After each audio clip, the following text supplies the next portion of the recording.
Congratulations on having 2 of the most anticipated movies of the Stanley Film Festival. Thank you for saying that.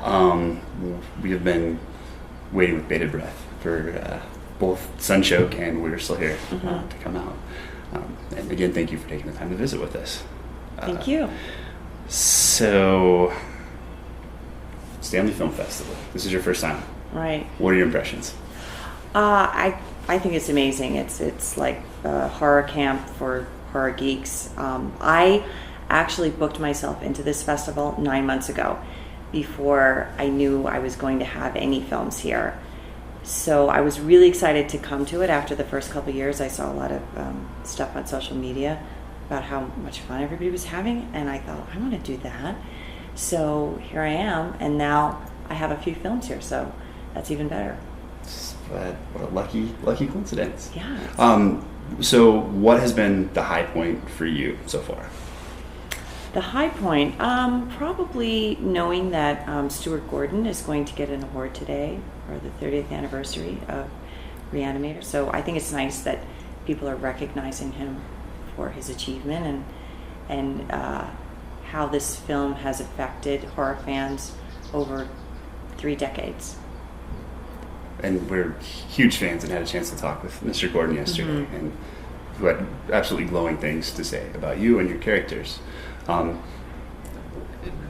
you feel like, I mean, you have to feel like you had something to do with the following that he's achieved and the impact that he's had in horror, because Re-Animator would not be Re-Animator without Barbara Crampton. Oh, I don't know. I appreciate you saying that, but I really feel like the story was a great, wonderful, fun, horrific, gory story. I think that the movie is firmly rooted in some really interesting characters that have their own strong point of view, but I really feel like it's Jeffrey's character that has made the movie the cult classic that it is today, with his take on that character. I mean, it was written by Dennis Paoli and Stuart Gordon, and there was a lot of humor in the story. But I think without Jeffrey, we may not have had that iconic character that sort of rooted that in people's minds over so long a period of time. And it was Stuart's first horror movie, but he had worked extensively in theater and had been a writer and had done a lot of things that took him to this place where he first started. And sometimes when you do something the first time, you don't know what the rules are, so you kind of break them. And I think he did that. I don't think a lot of people were doing horror comedies at that time, or doing them very well. And he also is somebody who wanted to push extremes, and he certainly did that with my most famous scene in that movie, which people hark back to. So I really have to give it to Stuart and to Jeffrey, but I thank you for saying that. So you had mentioned the importance of characters and your work with Stuart Gordon. And in a recent interview, in fact this weekend, you mentioned how important it had been for you to have an opportunity to explore some really psychological parts, which you had a chance to in Sunchoke and Right. We Are Still Here. Yeah, as I've gotten older, I think really recently I've been offered some really wonderful, very deep characters, and that's been quite extremely extraordinary for me to be able to have that opportunity. They're both women in both of these movies that are playing here are extremely tortured women. One, in We're Still Here, she sort of wears her torture on the outside because her son died in an auto accident, and she's trying to come to terms with that. So her grief is very strong. The other woman that I play in Sunchoke is very tortured psychologically inside because she doesn't really have a life of her own, and she's caring for somebody who really needs her help. And both characters experience a lot of loneliness because they only have one another and they don't really have much of a life. So there's a lot of depth and there's a lot of internal workings that are happening with both characters, and so that's very interesting for me to play as I get older, to really try to understand who these women are and why they do what they do and to justify their actions,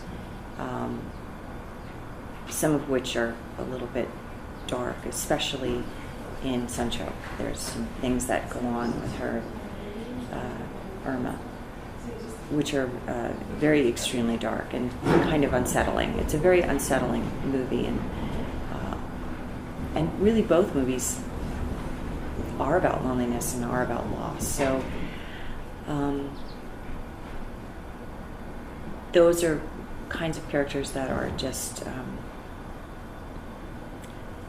like a souffle, like a beautiful, deep, dark chocolate souffle, and have, just so much intensity to them. So I'm really happy to be able to bring both of them here to Stanley.